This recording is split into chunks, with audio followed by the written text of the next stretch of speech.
Hey guys, New Jersey Piper Ben here.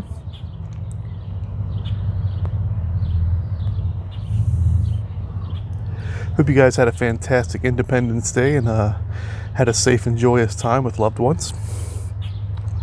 I'm enjoying some Smoker's Haven exotic mixture in my Savinelli 703.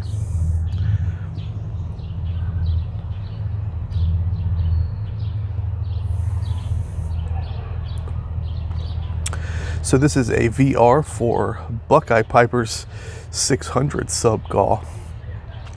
And he asked us to tell a fun sort of 4th of July story. I had a couple of different things swimming around in my head when he brought that up. I remember when like mortar shells became a thing. Like when I was little and younger, those really weren't available at our fireworks stands. And these are like the balls, like the big balls you put into the tube and you light it and you run away and it shoots up in the air and it looks kind of like a professional firework. It's not, but it's the closest thing civilians can get to it. But yeah, when those things came out, those were a game changer, because then the ultimate goal is to like get as many up in the air at one time as possible. So it requires lots of coordination and teamwork. So, it's always a fun time.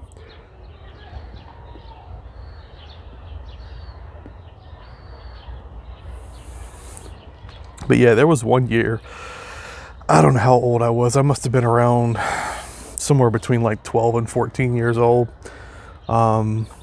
Bottle rockets were a thing we had in South Carolina. I don't know if they're available everywhere, because as I got older, it seemed like the different places I was didn't have bottle rockets anymore.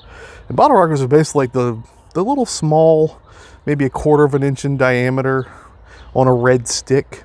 And you basically light them, and you're supposed to put them in bottles. That's why they call them bottle rockets, like a Coke bottle. You put it in there, you light it, and you run away. But some people, you could get good enough to like light it in your hand and then know when to toss it at the exact right moment for it to shoot off into the sky or fly into your friend's butt, as curmudgeon Piper Doug used to do in his youth. It was a great video, by the way. But yeah, bottle rockets were just lots of fun. And it was fun getting that timing perfect to be able to actually throw them, because if you could light and throw them pretty consistently and have them do their thing, you were pretty high ranking in the neighborhood at that point. You were a cool guy if you could get that done. And obviously it takes some courage you got to work up to have enough courage to do that.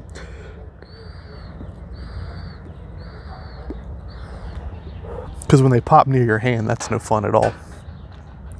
But yeah, anyway, back when I was, again, I can't remember what year or it was or how old I was, other than I was a young teen probably that couldn't drive. But like, I don't know what happened in our neighborhood, but like an impromptu just neighborhood-wide fireworks battle broke out. And there was like a faction up one street and then another faction down the street that were the two main sides that were battling one another, but just like, shooting bottle rockets at each other and other types of smaller rockets at each other, Roman candles and, stuff like that. Totally, irresponsible and probably dangerous, but,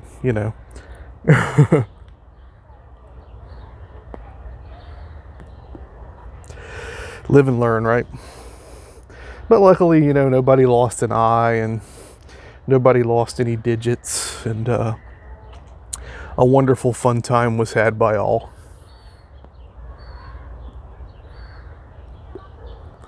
But yeah, just growing up in the South, and probably same thing happens in other places as well. But again, I don't know how the extent to which fireworks have been regulated, over the years, but there was definitely some things we had back then that are not available anymore, for various safety reasons. And, I'm obviously sure some pretty sad stuff had to happen to get those rules in place, but, that's life.